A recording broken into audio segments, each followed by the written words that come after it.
Hello everyone. Welcome to realistquill. Like the video and subscribe to the channel. Also, where are you from and what time are you watching now? My name is Daniel.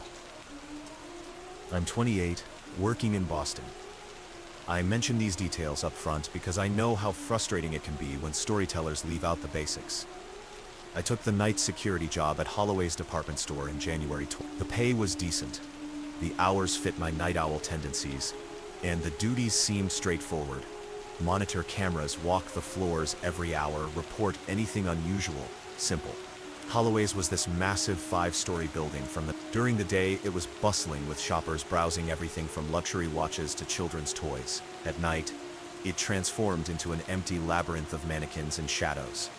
The first 2 weeks were uneventful. I'd arrive at 10 p.m., check in with the evening manager, make my rounds, and then settle in the security office with my thermos of coffee and whatever podcast was keeping me company that night.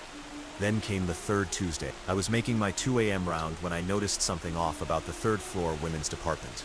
A mannequin that I could have sworn was wearing a red dress earlier was now in a blue one. I checked my previous round's photos. Security protocol was to document each floor and confirmed the change. I called my supervisor, Marcus, who sounded irritated at being woken up. He suggested someone was probably pulling a prank and told me to note it in the log, but not worry unless something else happened. The next night, I paid special attention to that mannequin. It was wearing the blue dress at the start of my shift. By my 2 a.m. round, it was in a yellow sundress. This time, I reviewed the security footage. From midnight to 2 a.m., there was a strange glitch, just static, for about 3 minutes, and when the picture returned, the mannequin was in yellow. By week 4, it wasn't just clothes changing. Mannequins were moving position, not dramatically, just turned slightly, an arm raised instead of at its side, a head tilted that wasn't before, and always during those few minutes of static that the cameras experienced every night. I started taking detailed notes, documenting everything with my phone. Marcus stopped answering my calls. In my second month, I began hearing things during my rounds. The soft shuffling of plastic feet on carpet. The faint creak of joints not meant to bend. Once, I swear I heard whispering coming from the children's department. Tiny plastic voices discussing something urgent. I told myself it was just the building settling, the ventilation system playing tricks. But I started carrying a hammer from the maintenance room during my rounds, just in case. The breaking point came on a Thursday in March. During my midnight round, I turned a corner into housewares and froze. Every mannequin from the entire floor, at least 30 of them, stood in a circle. In the center was a child-sized mannequin I'd never seen before. Its featureless face pointed upward. I backed away slowly, my heart hammering against my ribs. When I returned with Marcus and the morning manager at 6 a.m., all mannequins were back in their proper places. I quit that day. Marcus didn't try to stop me. He just nodded, like he'd been expecting it.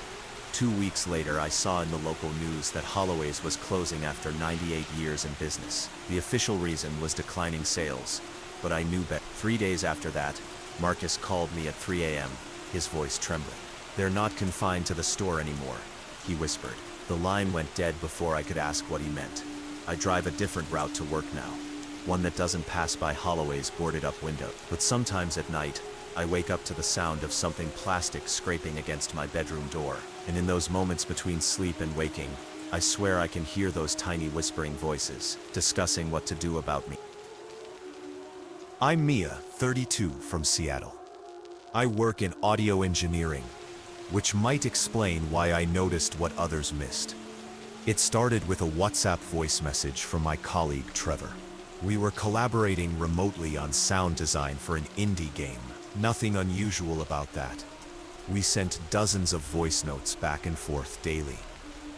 This particular message came through at 11:43 p.m. on a Tuesday. I was working late, so I played it immediately. "Hey Mia, about those footstep sounds for the forest scene. I think we should go with option 3, but maybe pitch it down." About Trevor's voice cut off suddenly, replaced by silence.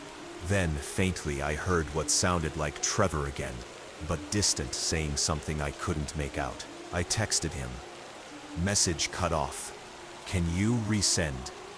His reply came quickly, "Weird. I'll re-record." The next message played normally. We finished our work exchange. and I thought nothing more of it. 2 days later, another voice note from Trevor had the same issue. His voice, then silence. Then that distant echo of himself. But this time I was wearing my studio headphones, and when I amplified the audio, I clearly heard the echo saying, "Help me, it's not right in here." A chill ran through me. I called Trevor immediately. "What's up?" he answered, sounding perfectly normal. "That voice note you just sent," I said. "There's something weird in the background." Trevor laughed. "Probably my neighbor's TV. These apartment walls are basically paper." But I wasn't convinced. I isolated that section, cleaned it up using our professional tools, and listened again. It was definitely Trevor's voice, but it sounded wrong, desperate. Over the next week, every voice message from Trevor contained these hidden echoes. They became clearer, more disturbing. "I'm trapped in here. This isn't my body anymore. It's learning to be me." I tried telling our mutual friend Jasmine about it, even played her the enhanced audio, but she thought I was overworking myself. "Trevor seems fine to me," she insisted after meeting him for coffee. "Maybe it's some weird technical glitch or audio feedback." But then Trevor started sending me voice messages at odd hours. 3:27 a.m., 4:12 a.m. with no actual content, just those whispers. In one, the echo voice was crying. I decided to drive to his apartment. We'd collaborated for years, but always remotely. I'd never actually been to his place before. Trevor opened the door, looking perfectly normal, if a bit surprised to see me. "Mia, what brings you here at this hour?" It was his voice, his face, but something felt off. His movements were slightly too smooth, his blinking pattern unnatural. "Just wanted to discuss the project in person," I lied. "Can I come in?" His apartment was immaculate, too perfect, like a display home. On his desk sat audio equipment I'd never heard him mention owning. "Nice setup," I said, nodding toward the desk. "Oh, that. New hobby." We talked about work for about 20 minutes, during which I recorded our conversation on my phone. As I was leaving, I noticed a door that was padlocked from the outside. When I asked about it, Trevor stiffened momentarily. "Storage closet," he said. "Building's rules, not mine." Back in my car, I played back our conversation, and there it was, beneath Trevor's normal speech, barely audible, until enhanced. "She's in the closet. It took her too." I called the police, insisted on a welfare check. They found nothing unusual. The locked closet contained only boxes. 3 days later, I received a job offer from a gaming company in Vancouver, one I hadn't applied to. The email contained a voice message from the HR director, who had the same slight speech patterns as Trevor now did. I packed my car that night and drove east instead of north, turning off all my electronic devices. I'm using a prepaid phone to record this warning. The thing is, I keep getting voice messages from people I know, friends, family, my old landlord. None of them have my new number, and in each message, beneath their normal voices, I can hear them screaming. Sometimes when it's very quiet, I hear my own voice too, pleading from somewhere I've never been. My name is Leo. I'm 25 and I live in Chicago. I work from home as a data analyst, which is relevant because it means I'm in my apartment almost 24/7. 10 months ago, the tenant in 5C, the apartment directly above mine, moved out. Mrs. Abernathy had lived there for nearly 20 years. Sweet lady, quiet except for her occasional knitting circles. When she passed away in her sleep, it wasn't a surprise given her age, but it left a vacancy that didn't stay empty long. The new tenant moved in on a rainy Tuesday. I never saw them arrive. No moving trucks, no furniture being carried in, nothing. The first sign that apartment 5C was occupied again was the footsteps. They started that very night, slow, deliberate steps that traced the same path over and over. From what would be the living room, to the kitchen, to the bedroom. then back, for hours. Always the same rhythm, the same weight, the same... I'm not usually one to complain about noise, but after 3 consecutive nights of this pacing from midnight until 4 a.m., I was exhausted. I knocked on 5C's door the next afternoon. No answer. I tried again that evening.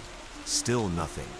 I asked our building manager, Mr. Perez, about the new tenant. New tenant? 5C is still vacant, he told me, checking his records. Scheduled for renovation next month. I explained about the footsteps. He looked troubled and promised to investigate. That night, the footsteps returned, but now accompanied by dragging sounds, like furniture being moved across the floor. Again and again, the same pattern. The next morning, Mr. Perez called me. He'd checked 5C himself, empty. Not a stick of furniture, not a trace of occupation. He'd even stayed for 15 minutes, standing directly above my bedroom. I hadn't heard any sounds during that time. Maybe it's the pipes, he suggested. Old buildings make strange noises, but I knew the difference between settling pipes and deliberate footsteps. A week passed. The footsteps continued, now joined by occasional thumps that shook my ceiling. I began recording the sounds, documenting times and patterns, always starting at midnight, always ending at 4 a.m. I researched the building's history, wondering if Miss Abernathy's death had triggered some kind of haunting. But she had died peacefully at the hospital after a brief illness, not in the apartment itself. Then I discovered something odd in the building's original blueprints, which I found in the public library's archives. According to these century-old documents, my floor plan and the one above should be identical, but they weren't. My apartment had 3 bedrooms, Mrs. Abernathy's had only 2. There was an extra room in my apartment that didn't exist or rather a room in 5C that had been sealed off and incorporated into my apartment at some point in the building's history. That night, I stood in my extra bedroom, the one I used as a home office, and listened as the footsteps above crossed into impossible space. They were walking where no floor existed. I took a chair and pressed it against the ceiling, feeling the vibrations as something paced directly overhead. Sleep-deprived and desperate, I decided to investigate myself. The next day, when Mr. Perez was on his lunch break, I took the spare key from the management office and let myself into 5C. The apartment was indeed empty. Dust sheets covered the few remaining pieces of Mrs. Abernathy's furniture. The layout was as I remembered from my few visits: living room, kitchen, 2 bedrooms. No sign of my extra room. I measured the external walls and compared them to my apartment's dimensions. There was definitely missing space, about 10 by 12 feet of it. In Miss Abernathy's second bedroom, I noticed that one wall had different wallpaper than the others. Newer, slightly mismatched. I pressed my ear against it and heard a faint sound like breathing. I found a letter opener in the kitchen drawer and began prying at the edges of the wallpaper. It came away easily, revealing not drywall but a sealed door, painted over multiple times. The door had no handle, but the paint around its edges had cracked.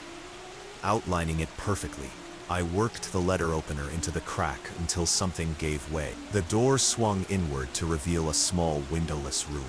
The air that rushed out was stale and cold. Inside was a single chair facing the wall, and on that wall, hundreds of tally marks. The door slammed shut behind me with a terrible finality. That was 2 weeks ago. I've made 14 new tally marks since then. The room has no light switch, but somehow I can still see there's no door handle on this side.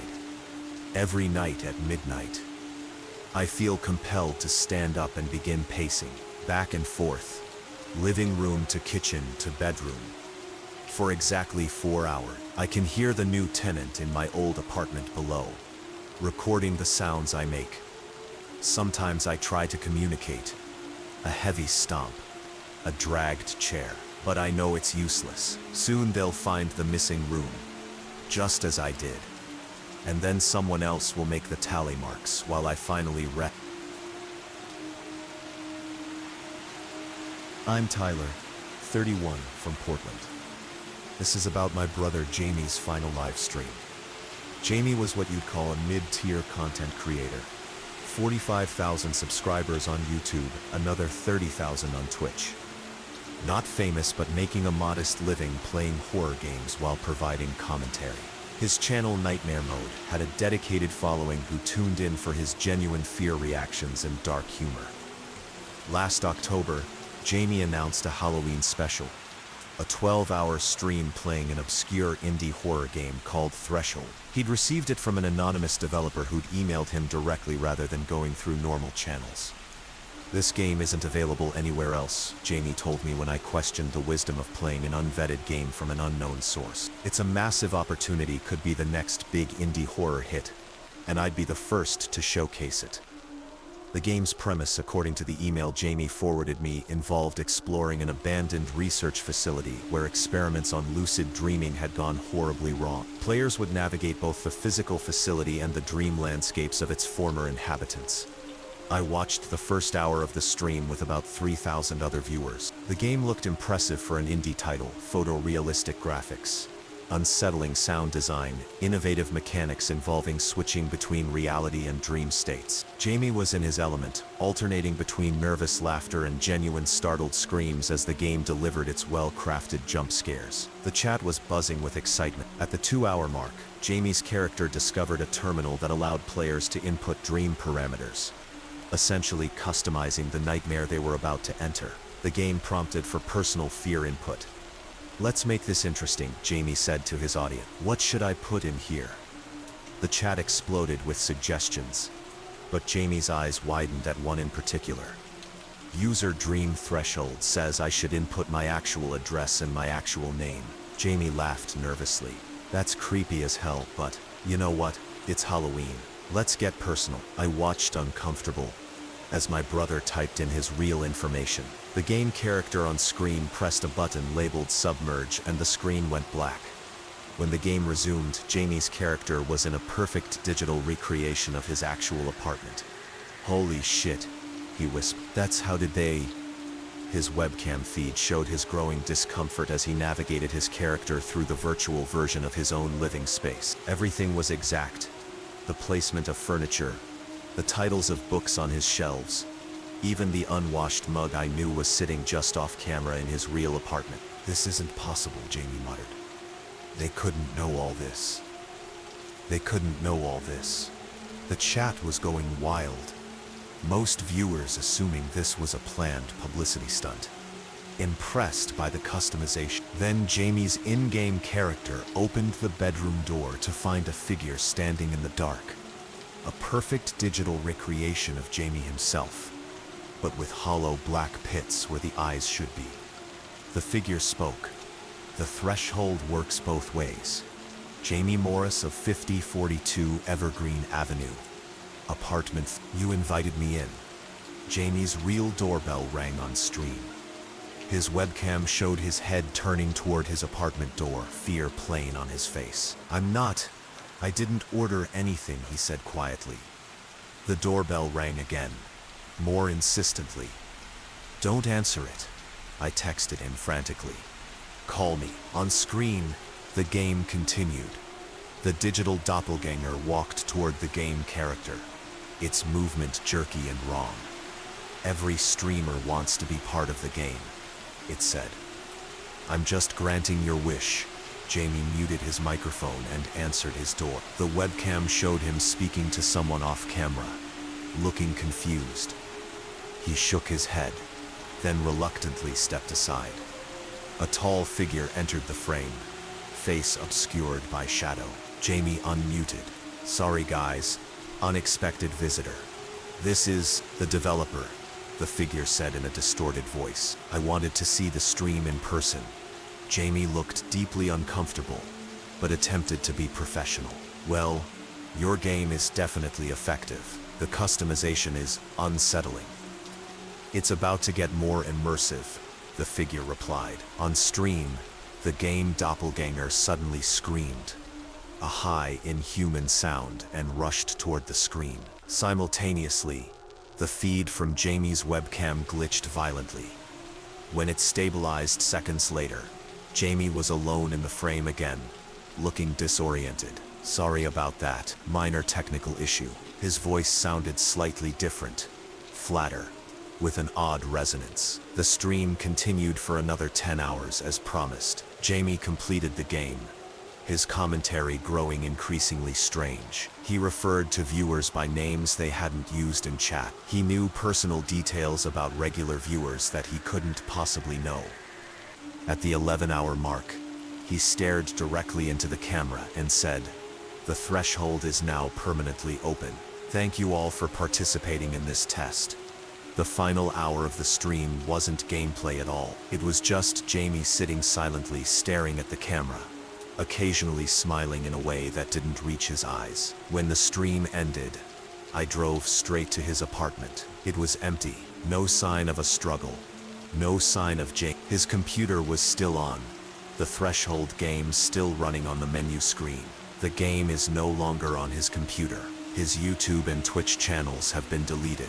No one can find any record of a game called Threshold ever existing. But Jamie's subscribers have been reporting strange dreams. Dreams where they're trapped in a research facility. Dreams where Jamie leads them deeper into the darkness, promising that soon they'll all cross the threshold together. I've started having them too. And last night, Dream Jamie told me that soon he'll send someone to my door. I'm not going to answer when they ring.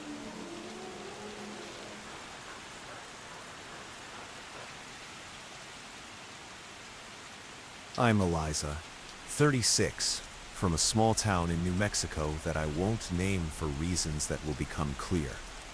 Until 6 months ago, I worked as an overnight radio DJ at our local station, KDRM 88, the midnight to 6 a.m. slot nobody wanted. In a town of 3,000 people, my audience was probably just insomniacs and long-haul truckers passing through. My show was simple, mostly music with weather updates and the occasional call-in. The station itself was this ancient building on the outskirts of town, all wood paneling and outdated equipment. Management hadn't updated anything since the 90s.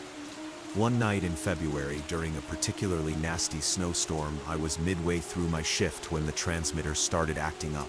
The signal meter kept fluctuating wildly, even though I wasn't touching any controls. I called our technician Ray, but he couldn't make it in because of the weather. He talked me through some basic troubleshooting over the phone, but nothing worked. Eventually, he suggested I switch to our backup transmitter and he'd check the main one in the morning. I made the switch and everything seemed fine for about an hour. Then, during a Fleetwood Mac song, the audio suddenly cut out and was replaced by a harsh static that nearly blew my headphones off.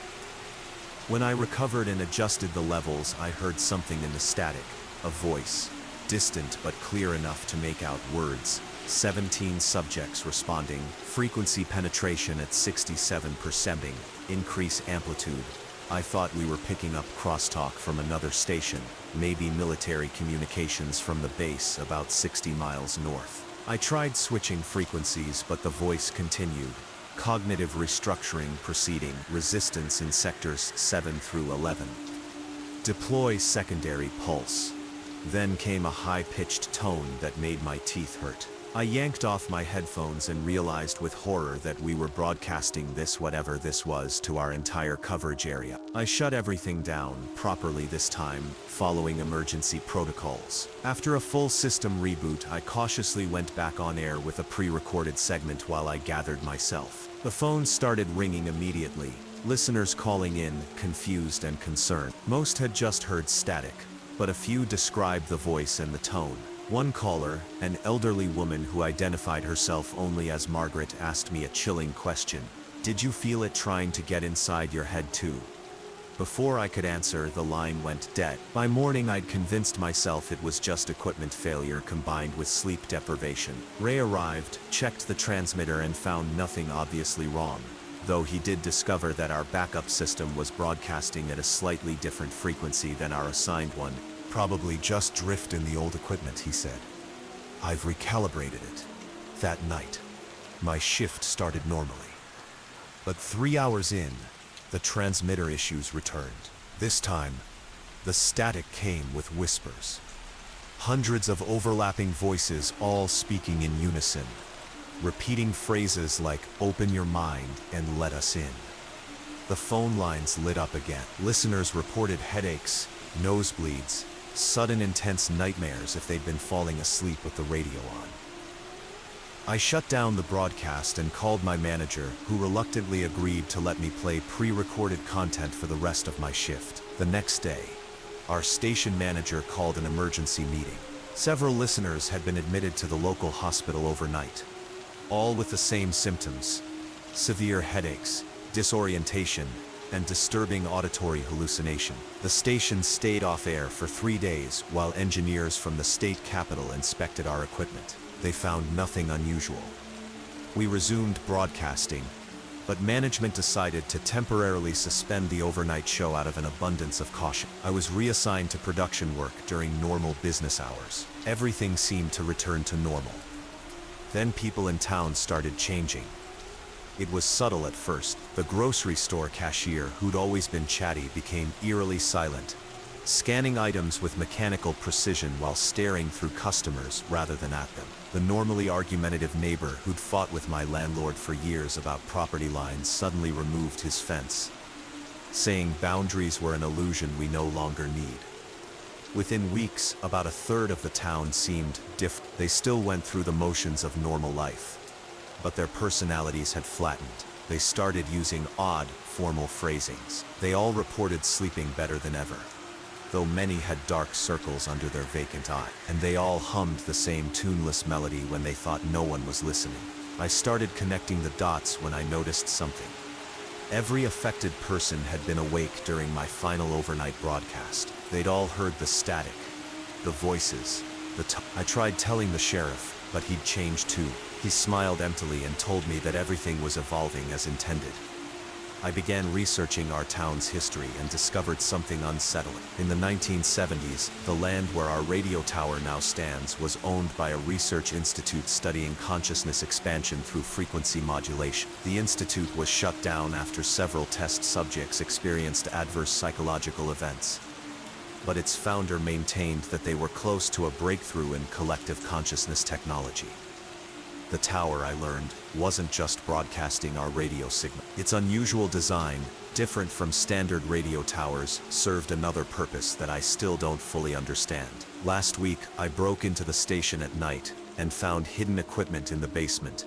Machines with no manufacturer labels, connected directly to our broadcasting system. One monitor displayed a map of our town with spreading circles emanating from the tower. Different colors coded different areas. My neighborhood was marked in red, labeled Phase 3 scheduled. I destroyed as much of the equipment as I could before running. I didn't go home. I've been moving from motel to motel outside our broadcast range ever since. This morning, I saw the news. A gas leak has caused the evacuation of my hometown. Roads in and out are blocked by military personnel. Satellite images show the radio tower still standing, though now it's surrounded by white tents and vehicles without markings. I've been getting calls on my cell phone numbers I don't recognize. When I answer, there's only static, but in that static, I can hear the voices growing stronger. Sometimes when it's quiet, I catch myself humming a tuneless melody I've never heard before. And last night, I woke to find myself standing in front of the motel room's radio,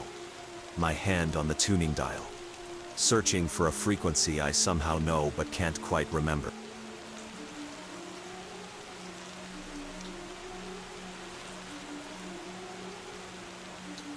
My name is Andrea.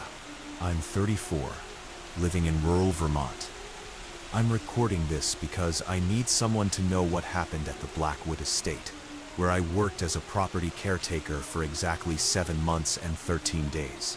The estate was this sprawling 19th century mansion sitting on 50 acres of woodland, owned by the Harrington family, who only visited for 2 weeks each summer.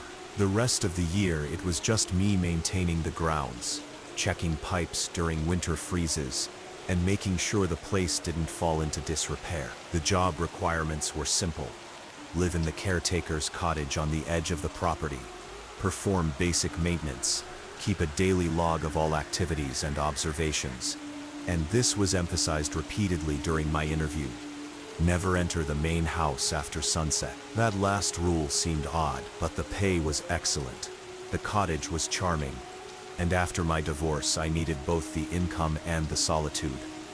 For the first 5 months, everything was perfectly routine. I'd wake up, make my rounds of the property, perform whatever tasks were needed that day, record everything in the log, and spend my evenings reading or painting. The Harringtons checked in via email occasionally but otherwise left me to my work. Then came the October storm. A particularly violent thunderstorm hit on the 17th, with winds that tore branches from trees and rain that flooded parts of the lower garden. Around 8:30 p.m., as I was finishing dinner, I heard a tremendous crash from the direction of the main house. I grabbed my raincoat and flashlight and ran toward the sound. One of the ancient oaks had fallen, smashing through the sunroom's glass ceiling. Rain was pouring in, soaking antique furniture and what looked like valuable artwork. I stood at the threshold, remembering my instructions never to enter after dark. But this was clearly an emergency. Water damage could ruin irreplaceable items and cause structural issues if left until morning. I called the emergency contact number I had for the Harringtons. No answer. I tried twice more. Nothing. At 8:47 p.m., I made the decision to enter the house.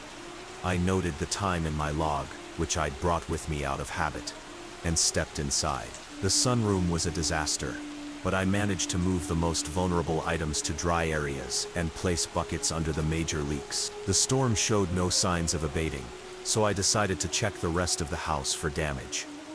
That's when I first noticed something strange. The layout of the rooms didn't match what I remembered from my daytime visit. A hallway I was certain led to the kitchen now extended much farther than should have been possible, given the house's exterior dimensions.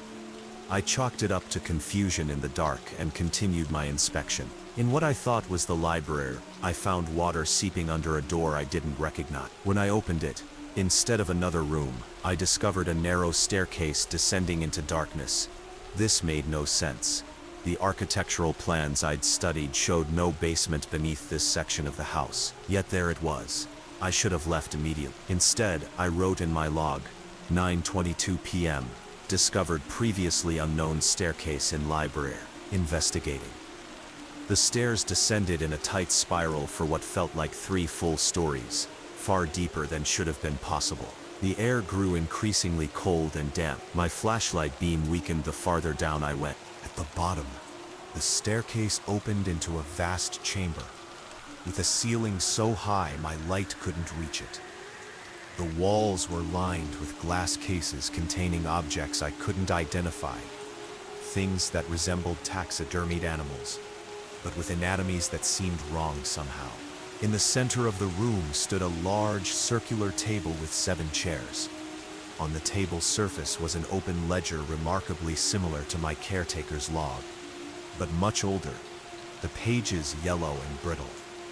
I approached it cautiously and shone my light on the exposed page. The handwriting matched my own perfectly, but the entry was dated October 17, 1997, exactly 27 years earlier.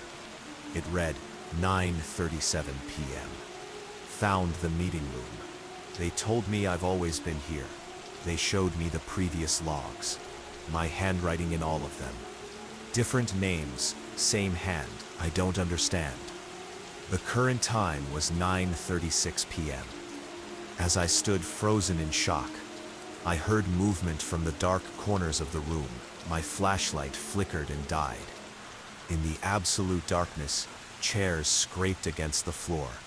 As they were pulled away from the table, I ran, stumbling up the spiral staircase, my hands sliding along the damp walls for guidance. Behind me, multiple sets of footsteps followed at an unhurried pace. I burst out of the library, through the maze-like hallway that now seemed even longer, and finally out through the sunroom. I didn't stop running until I reached the caretaker's cottage. With shaking hands, I locked the door and opened my log to record what had happened. To my horror, there was already a new entry in my handwriting. 10:13 p.m.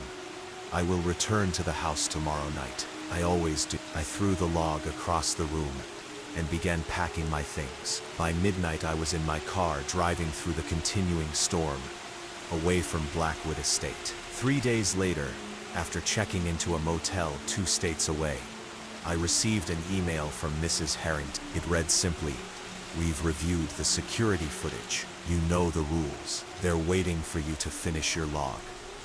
That night, I found my caretaker's log on the motel nightstand, open to a blank page. It's 9:22 p.m. now. I've been writing everything down faithfully. The motel room door keeps rattling, even though there's no wind tonight. I think they've come for their meeting. And the strangest thing is, part of me wants to open the door. Part of me remembers sitting at that table before, in 1997, and in 1943. The doorknob is turning now. I'll make one last entry. 9:37 p.m. Found the meeting room again.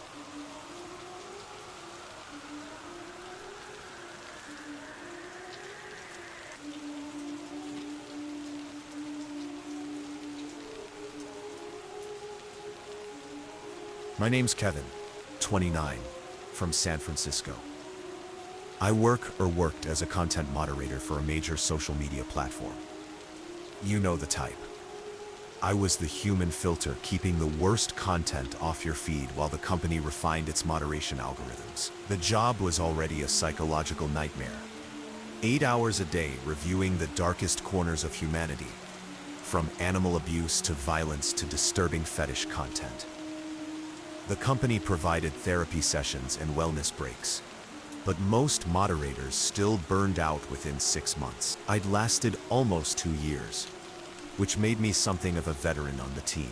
In March 2023, our department head announced an exciting new development, an AI system called Mira, Moderation Intelligence and Recognition Algorithm, was being implemented to pre-filter content before it reached human moderators.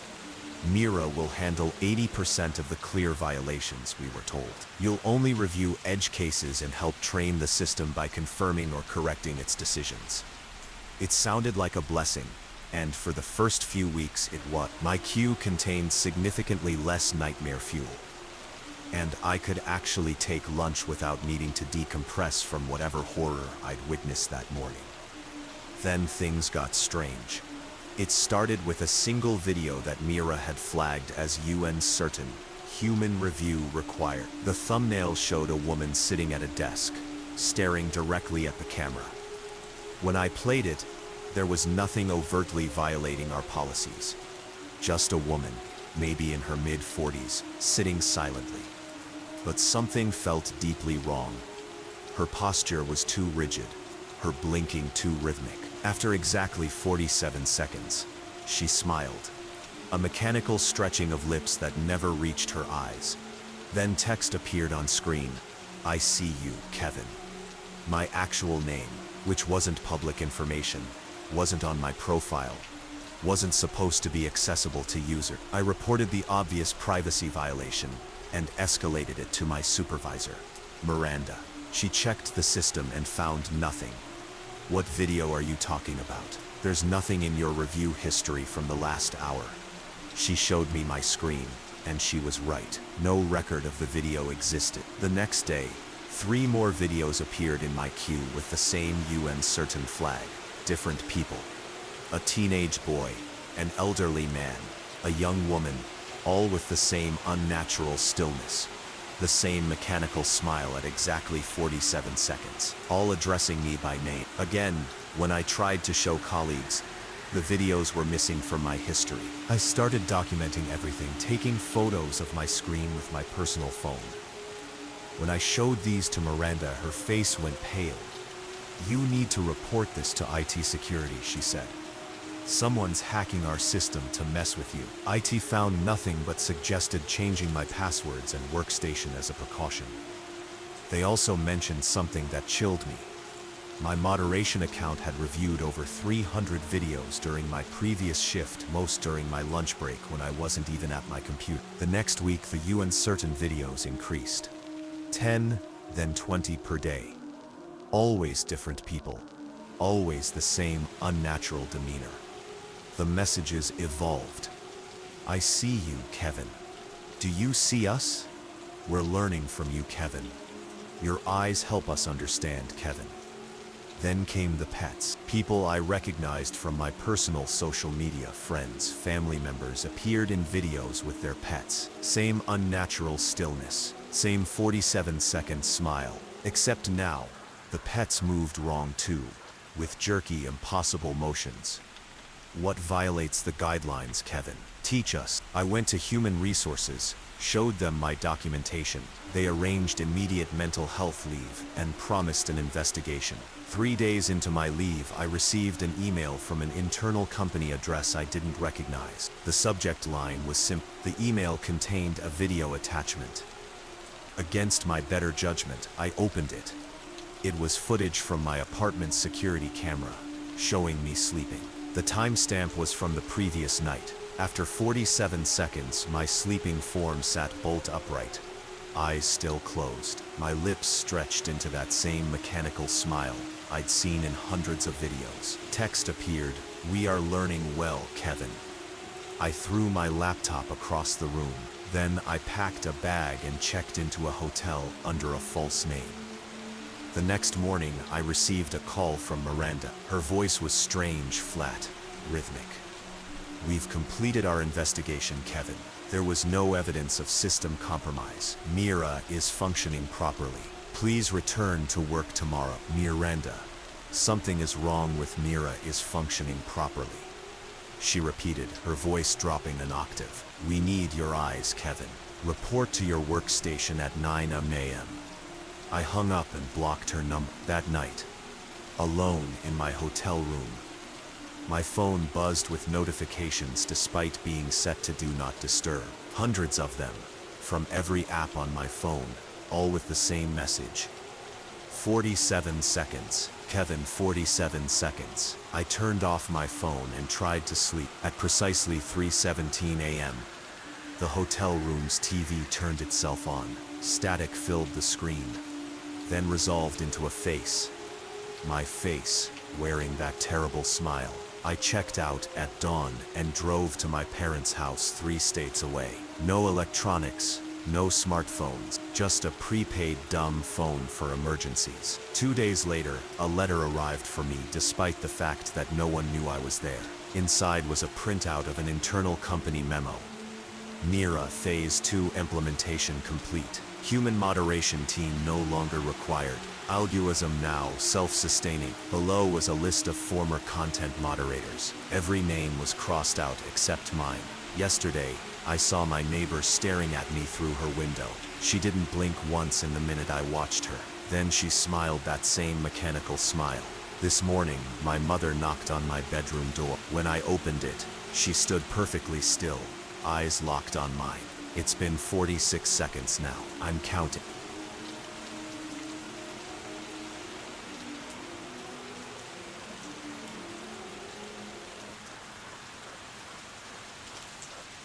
I'm Rachel, 33, Marketing Director from Seattle. I need to warn you about Evergreen Wellness Center in the Olympic Peninsula. I booked their 7-day digital detox and rejuvenation package on my doctor's recommendation.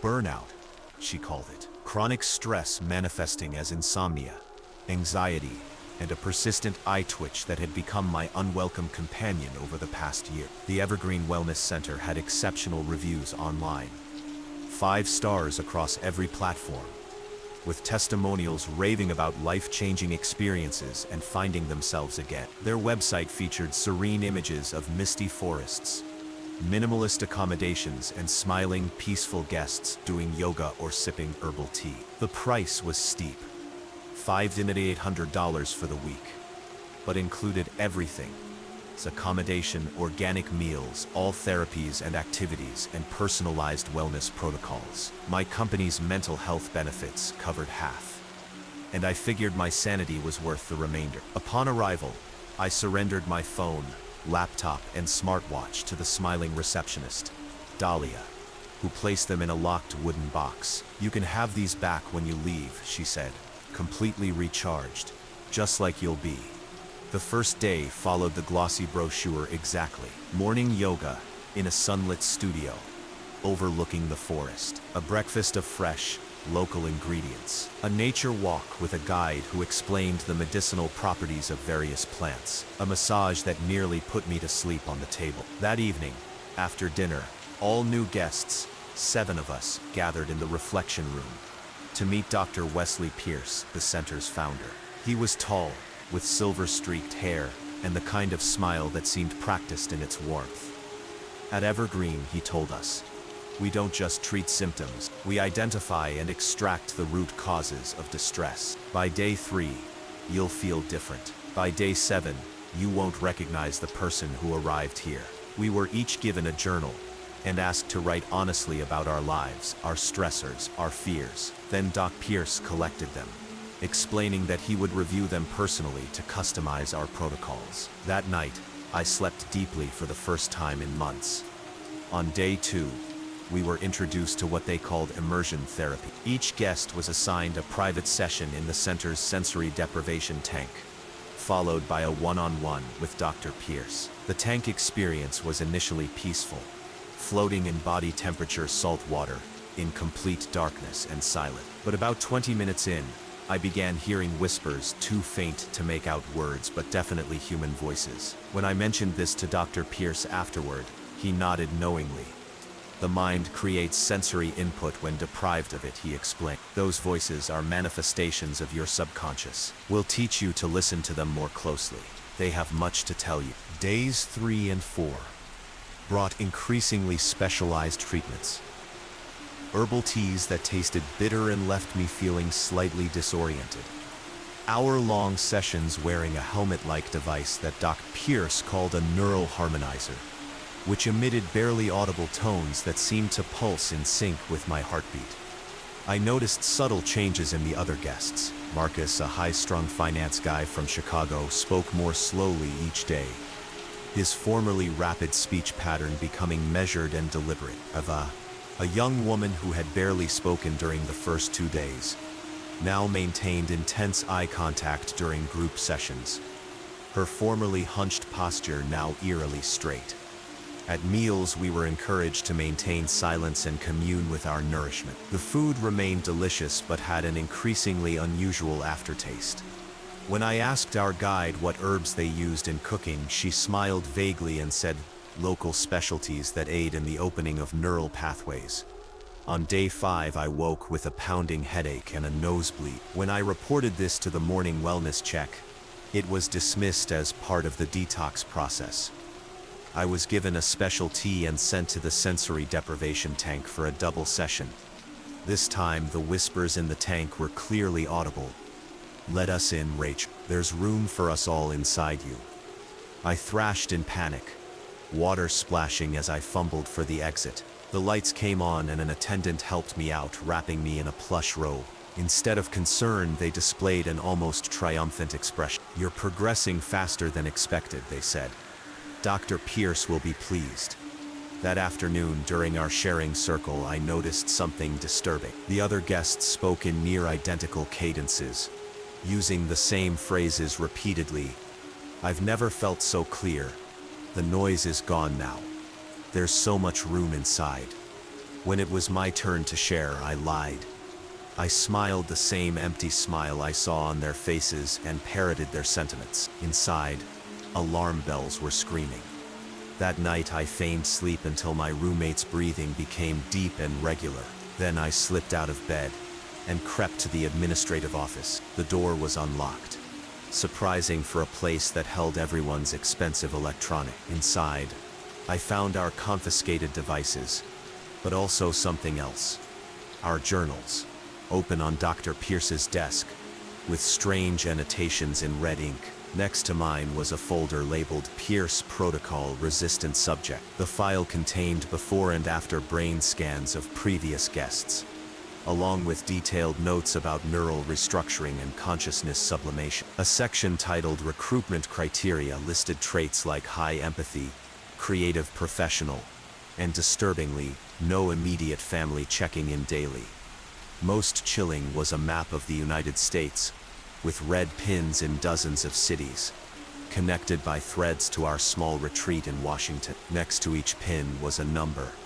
Seattle had 17, As I was processing this, the office door opened. Dr. Pierce stood there, still wearing that practiced smile. "Rachel," he said gently, "your curiosity is understandable, but unnecessary. By tomorrow, all your questions will be irrelevant." I ran past him, surprising us both with my speed. I made it to the parking lot and found an unlocked maintenance truck with keys in the visor.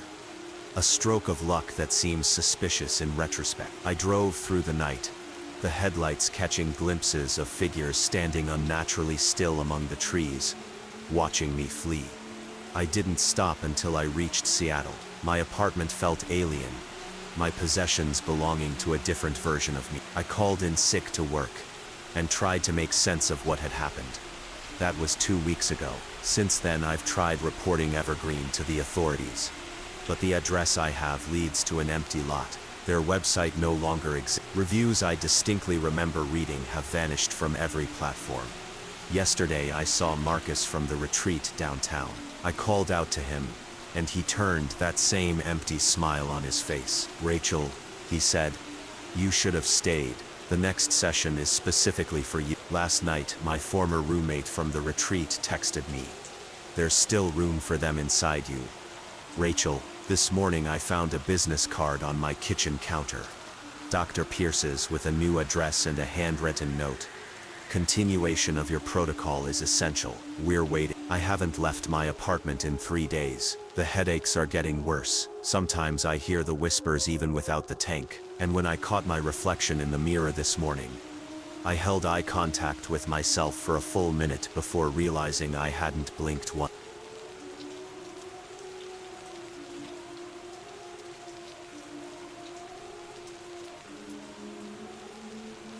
My name is Nate. I'm 27, and I work as a freelance video editor in Austin. This story began 6 months ago, when I received an email inquiry about a memorial video project. The client, Miranda Chen, explained that her sister Lily had recently passed away at 32, and the family wanted a tribute video for the funeral service, using Lily's extensive social media presence in family footage to create a celebration of her life. This type of project wasn't unusual for me. I'd done memorial videos before. They're emotionally taxing but rewarding when you can give grieving families something beautiful to remember their loved ones by. Miranda's budget was generous, and her timeline reasonable. The funeral was 3 weeks away. She provided me with Lily's social media login information. She would have wanted her full life represented and several hard drives of family footage. I started with the social media content, downloading photos and videos from Lily's Instagram, Facebook, and YouTube accounts. She had been a yoga instructor and lifestyle influencer with a modest following. Her feed full of beach sunrises, impressive poses, and inspirational quotes. Working chronologically, I noticed that Lily's content had shifted about 8 months before her death. Her previously bright, saturated aesthetic became more muted. Her captions grew shorter, often cryptic. In her yoga videos, she began incorporating unusual movements into traditional poses, subtle twitches, or held positions that looked painfully uncomfortable. I assumed this change reflected her declining health, though Miranda hadn't specified how Lily died. Out of respect, I decided to focus on the earlier, more vibrant content for the memorial video.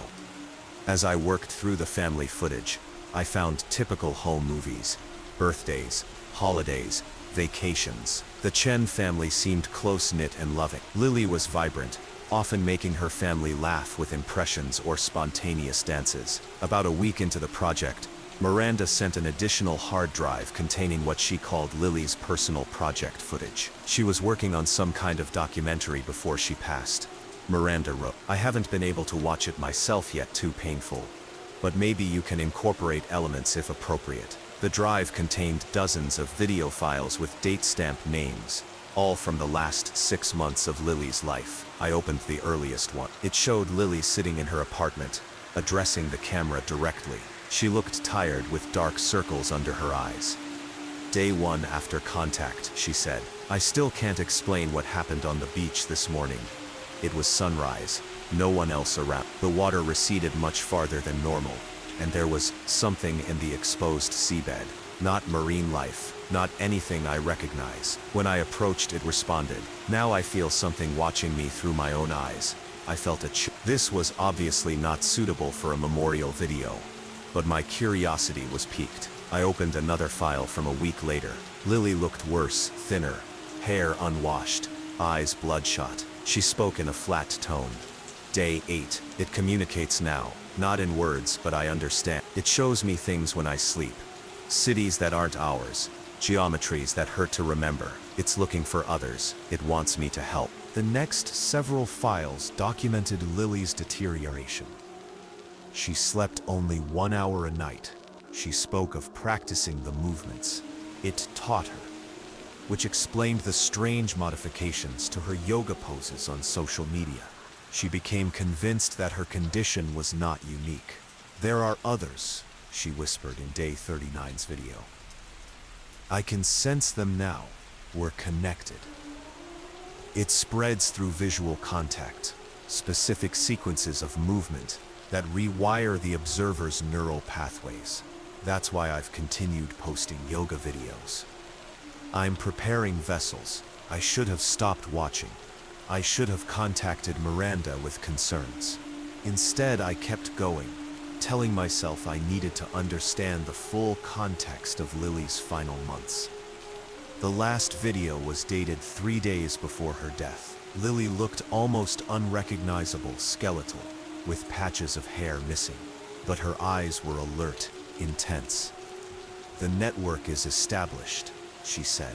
67 connected vessels across 12 countries. The biomass is sufficient. Tomorrow I demonstrate the final sequence. Those who complete it become gateways. She then performed a series of movements, unlike anything I'd seen in her previous yoga videos. Unnatural positions that seemed to fold her body in impossible ways. At certain angles, her joints appeared to bend backward. Her neck rotated further than humanly possible. As she moved, I felt a strange compulsion to mimic her. My arms twitched, trying to follow the pattern. I shut the laptop abruptly, my heart racing. I called Miranda immediately, expressing concern about Lily's mental state in her final videos, and asking directly how she had died. It was ruled a suicide, Miranda said quietly. She was found contorted on her apartment floor. The coroner, he said her body was positioned in a way that should have been physically impossible without multiple broken bones, but there were no fractures. Just a brain hemorrhage. I offered my condolences and suggested focusing only on the family footage and earlier social media content for the memorial video. Miranda agreed. I completed the project 2 days before the deadline. A tasteful 15-minute tribute to Lily's life, focusing on her love of yoga, travel, and family. I carefully avoided any content from her final months. Miranda was pleased with the result and paid me promptly. I archived the project and tried to forget about those disturbing personal videos. 3 weeks later, I received an email from an unfamiliar address. The subject line was Day 1 after contact. It contained a single link to a YouTube video. The video showed a young man I'd never seen before, sitting in a bedroom, addressing the camera. He had dark circles under his eyes. I was editing a memorial video for a woman named Lily Chen. I viewed footage I shouldn't have seen. Now I feel something watching me through my own eyes. It wasn't me in the video, but he knew details I'd never shared with anyone. That night I woke at 3:17 a.m. to find myself standing in front of my computer. My editing software opened to the last frame of Lily's final video. Her body frozen in that impossible position. Her eyes staring directly into the camera. My arms were raised, mimicking her pose. I deleted all the footage immediately and contacted Miranda to warn her, but my email bounced back. Her account no longer existed. When I searched social media for Lily Chen, I found no trace of the yoga instructor I'd spent weeks learning about. But I did find dozens of new yoga accounts, posting tutorials with subtle, unsettling modifications to traditional poses. Yesterday, I noticed my reflection in the mirror continued moving for a fraction of a second after I stopped. Just a tiny, almost imperceptible twitch that wasn't mine. And this morning, I woke to find my camera had recorded a 2-hour video while I slept. I'm afraid to watch it, but more afraid not to know what my body is doing without me. Something is sharing this vessel now, and it's getting stronger. I can feel it watching you through my eyes as I write this. Whatever you do, if you see someone performing yoga poses that don't look quite right, look away immediately. Don't try to follow along. Don't let it establish the connection. The network is still growing.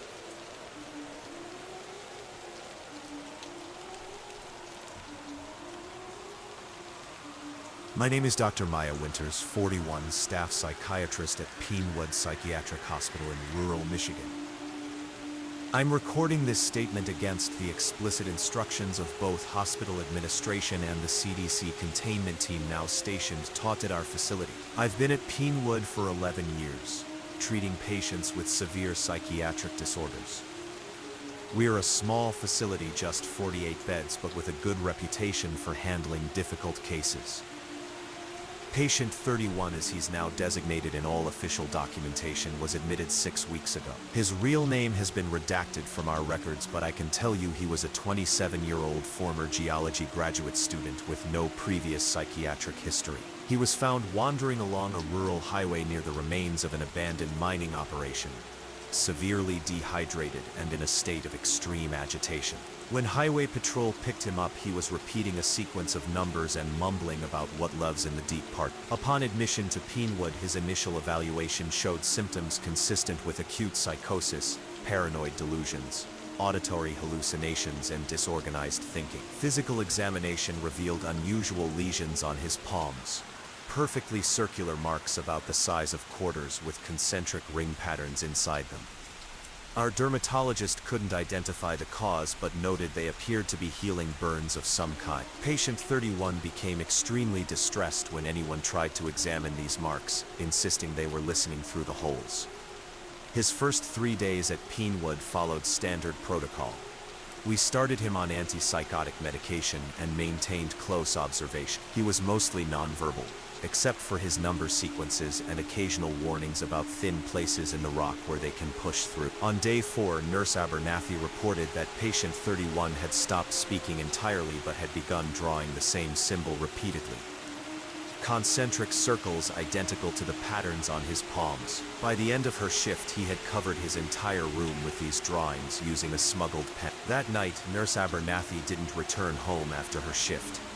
Her car remained in the staff parking lot, but security footage showed no record of her leaving the building. On day 5, patient 31 began speaking again, but his voice had changed, the timbre deeper.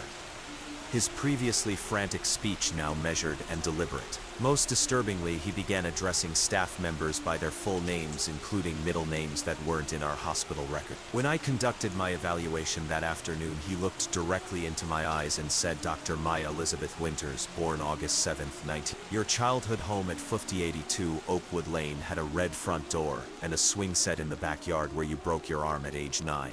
Every detail was correct. Information no patient could possibly know. Before I could respond, he continued, "We see through many eyes now. The deep places connect beneath. 31 points of entry so far. You'll be 48 when it's complete. Our facility has 48 beds." I reported this unsettling interaction to our medical director, Dr. Harris, who authorized additional security measures and requested a psych consult from our sister facility. He also ordered blood work and a brain MRI for patient 3. The MRI technician quit the same day without explanation. The images, when we reviewed them, showed unusual activity in the thalamus. Bright, symmetrical patterns that one neurologist described as impossible, before also requesting immediate leave. By the end of week 2, 3 staff members who had direct contact with patient 31 had disappeared. 5 others called in sick with the same symptoms: severe headaches, circular rashes on their palms, and an overwhelming compulsion to draw concentric circles. After a nurse found patient 31 whispering to another patient who had become catatonic immediately afterward, Harris implemented isolation protocols. Patient 31 was moved to our highest security room with limited staff contact.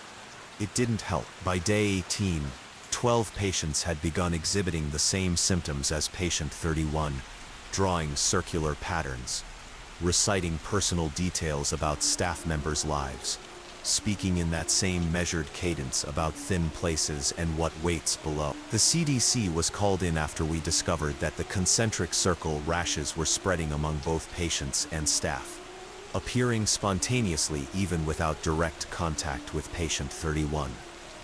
They established a quarantine perimeter around Pinewood and began their own testing. Their initial theory involved an unusual fungal infection affecting the central nervous system, possibly contracted from the abandoned mine. That theory fell apart when one of their lead researchers, after interviewing patient 31, walked directly to the facility's east wall and began banging his head against it in a perfect rhythmic pattern. When restrained, he recited longitude and latitude coordinates for 31 locations across the globe, all former mining sites. By week 4, we had lost contact with the outside world.